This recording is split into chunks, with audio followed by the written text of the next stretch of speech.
நம்ம வீட்டில் இருக்கும் வாட்டர் பியூரிஃபைலேருந்து வெளியேறும் கழிவு நீரை வீணாக்காமல் அதை எப்படி சேமித்து பயனுள்ள பல வேலைகளுக்கு பயன்படுத்தலான்னு பார்க்கலாம் வாங்க.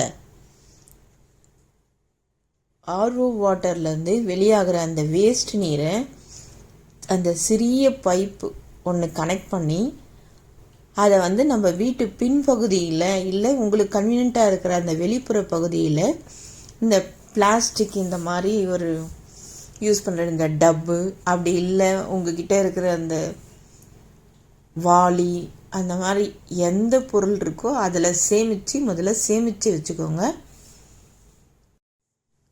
அந்த தண்ணியை நம்ம வீட்டில் இருக்கிற வீட்டு தோட்டம், மாடி தோட்டம், பால்கனி தோட்டம், அப்புறம் பாட்டில் வச்சுருக்கிறது ஹேங்கிங் பாட்டு, இந்த மாதிரி எந்த செடி வச்சுருந்தாலும் எல்லா செடிகளுக்கும் நம்ம யூஸ் பண்ணிக்கலாம். தென்னை மரம், முருங்கை மரம், வாழை மரம் இப்படி எல்லாத்துக்கும் பல லிட்டர் தண்ணி வேஸ்ட் ஆகிறத அந்த செடிகளுக்கு நம்ம டெய்லி யூஸ் பண்ணிக்கலாம்.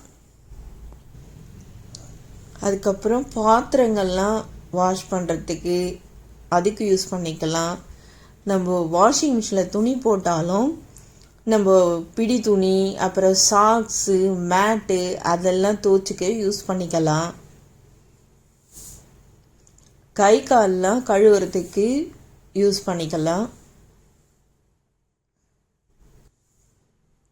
இந்த மாதிரி டப்புல சேமித்து வைக்காமல் டைரெக்டாக நம்ம சம்போ இல்லைன்னா தொட்டியோ எதுனா ஒன்றுத்தில் நம்ம மோட்ரு போட்டு தண்ணி ஏற்றுவோம்ல டேங்க்குக்கு, அதிலையே டைரெக்டாக எடுத்துன்னு போயிட்டு நம்ம சேமித்து ரீயூஸ் பண்ணிக்கலாம்.